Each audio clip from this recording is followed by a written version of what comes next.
Salut à tous, alors je suis allé voir The Kingsman, c'est première mission je crois, quelque chose comme ça. En gros, un préquel de la saga Kingsman. Il y a 2 épisodes qui sont déjà sortis.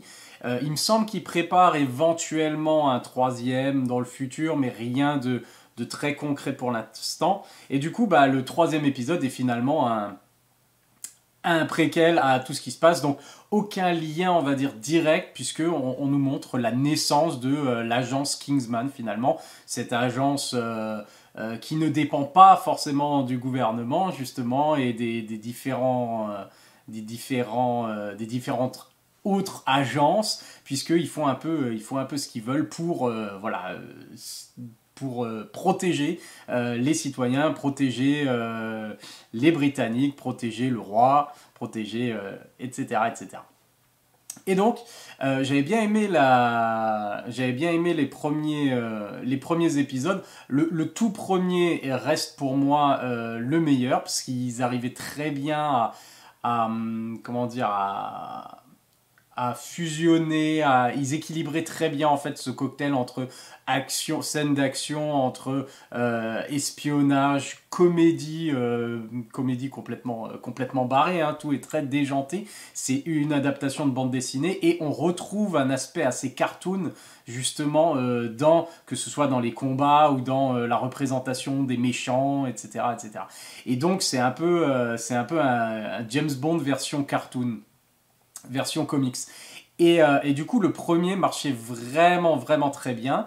Le deuxième, j'étais un petit peu, je suis un peu resté sur ma faim parce que je trouvais ils partaient dans des directions. Ce qui est intéressant dans ces films, c'est les personnages aussi, et ils sont partis dans des directions dans le deuxième épisode qui me plaisaient pas trop justement en termes de personnages. Ils nous montrent dans le premier, ils montrent tout, l'agence Kingsman et tout, et en fait ils détruisent tout déjà dans le 2, et puis comme si on repartait à zéro, et je trouvais que c'était un peu dommage de mettre un terme comme ça de manière aussi violente à toute l'organisation, à une partie de l'organisation. Et je trouvais que c'était un peu... Si le 1 était déjà cartoon, très cartoon et très exagéré, je trouve que le 2 il va encore plus loin là-dedans. Et je trouvais que le 1 c'était juste ce qu'il fallait, le 2 peut-être ils vont un peu trop loin justement dans le délire, dans les gadgets et les trucs de science-fiction, etc., etc. Le 1 déjà ça poussait vraiment, ça poussait le bouchon déjà, mais je trouvais que le 2 il y avait des petits problèmes. Mais dans l'ensemble j'ai quand même bien aimé, j'ai passé un beau moment, je le trouve quand même très divertissant, il y a des très bonnes scènes, donc tout ça c'est très bien, et puis le casting est à chaque fois excellent. Donc voilà, j'aime bien la saga Kingsman. Et là, pour le préquel, je l'ai apprécié, je dirais, autant que le deuxième. C'est-à-dire pas aussi bien, pas autant que le premier, qui reste le meilleur film de la saga. Mais j'ai trouvé qu'ils avaient, d'un certain côté, ils avaient réduit un peu l'exagération, on va dire, l'exagération. On retrouve tout ce qui fait le succès de la saga Kingsman, on retrouve des bonnes scènes d'action, très bien filmées, très bien chorégraphiées, originales, avec de l'humour, mais aussi un aspect badass chez ceux qui se battent, etc., etc. Donc ça fonctionne toujours autant.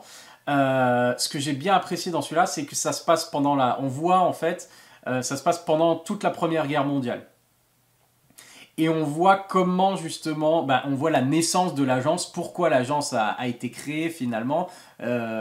C'est vraiment les origines de l'agence Kingsman, à travers l'histoire d'une famille justement, et puis d'un père de famille, Ralph Fiennes, qui est interprété par Ralph Fiennes, et qui avec son fils, son fils est trop jeune pour aller se battre, mais il veut aller se battre quand même, et puis après quand il aura l'âge, il ira se battre à la guerre, il veut absolument aller à la guerre, partir à la guerre, et son père est plus posé, genre ils veulent le protéger parce qu'ils ont déjà perdu la mère, et puis etc., etc.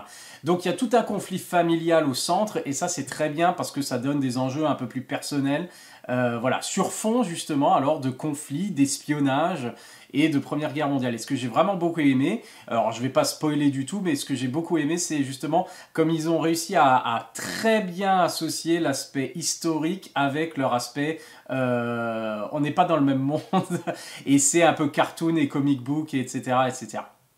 Et je trouve qu'ils ont bien associé tout ça, bien pris les bonnes références avec des personnages. Tous les personnages qui sont dedans ont réellement existé, mais bon, forcément, historiquement, ça n'a rien à voir. Mais ils ont su réutiliser justement différents aspects de certains personnages historiques comme Rasputin, Mata Hari, etc.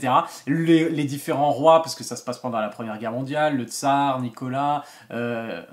Je trouve que c'est vraiment pas mal comme ils ont réussi justement à joindre le côté fantasy, le côté, juste, bah, encore une fois, hein, de comics de Kingsman avec les éléments historiques.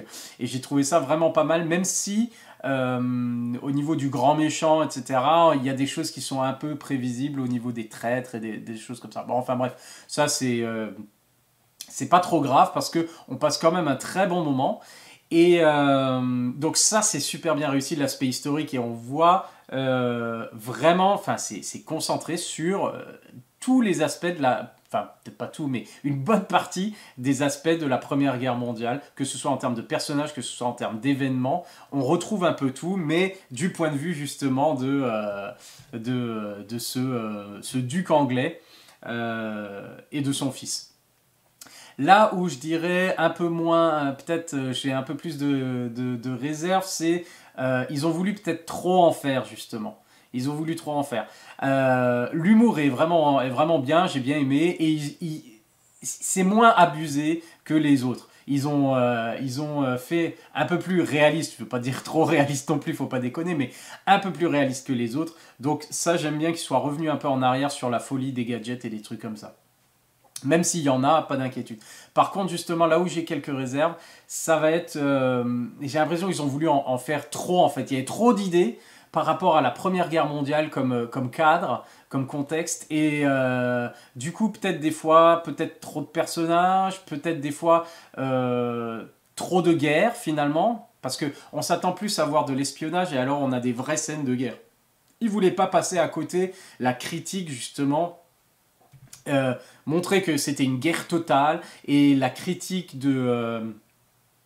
justement de cette première guerre, de l'horreur de la guerre, parce que par moment en fait il y a une partie du film qui est genre on a l'impression de voir 1917 ou un film sur la guerre des tranchées, etc.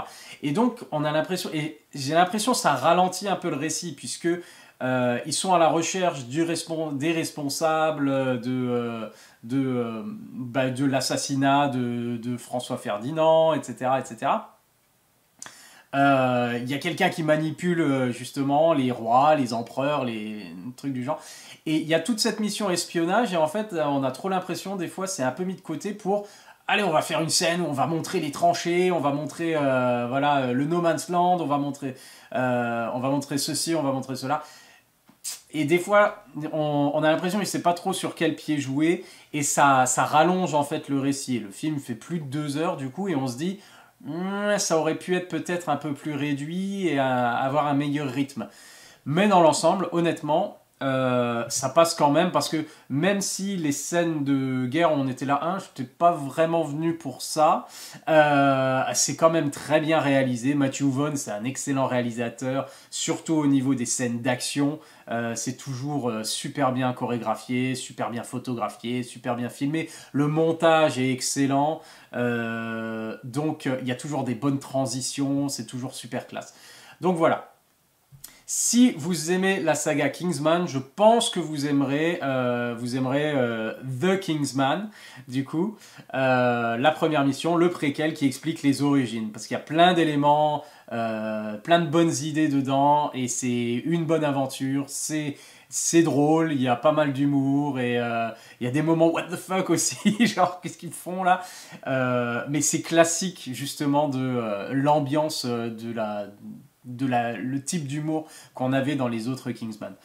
Et du coup, même si ça vaut toujours pas le 1, je le recommande quand même pour ceux qui ont aimé. Pour ceux qui n'ont pas plus apprécié que ça, ça sert à rien de, de continuer. C'est vraiment, je pense, au bout d'un moment, c'est pour ceux qui savent ce qu'ils vont voir. Et puis voilà, c'est tout ce que j'ai à dire sur Kingsman. Un excellent casting, vraiment très bien, et quelques petites guests stars par-ci par-là, des têtes connues. Mais c'est encore une fois, je vais dire, le plus intéressant, c'est quand même, moi j'ai trouvé, c'est l'aspect comment ils ont réussi à relier les différents aspects historiques avec l'univers justement de Kingsman et et ben voilà et des différents trucs. Donc c'est vraiment pas mal. Après, j'espère, je sais pas parce que ils vont, s'ils fonctionnent bien ou correctement, c'est pas des films qui coûtent extrêmement cher. Parce que j'ai pas l'impression que les autres ont cartonné financièrement, donc s'ils ont fait un troisième, c'est qu'ils sont rentables quand même. Et je me dis que ça va continuer. Et si ça continue, la question c'est est-ce qu'ils continuent les origines? Parce que bon, à la fin du film, grosso modo, le Kingsman et la société est formée, cette agence est formée. Maintenant, est-ce que j'aurais plus envie de voir la suite des aventures de Eggsy de la saga principale ou est-ce que j'ai envie de voir la suite des origines pour les voir arriver peut-être à la Deuxième Guerre mondiale justement, pourquoi pas, et différents conflits ou quelque chose comme ça, je sais pas. L'un ou l'autre, tout ira bien tant qu'il reste justement divertissant, fun, qui se prennent pas trop la tête et qu'il y a des personnages quand même intéressants qui sont développés et puis toujours cet humour sympathique et forcément ces belles scènes d'action bien chorégraphiées. Voilà, c'est tout pour The Kingsman Première Mission, je crois, je crois qu'il s'appelle Première Mission. Voilà. Il était sympa, c'était pas un chef-d'œuvre, il n'est pas exceptionnel, mais il est dans la lignée des précédents, donc si vous aimez, allez le voir. Voilà, c'est tout pour aujourd'hui, à la prochaine, bye.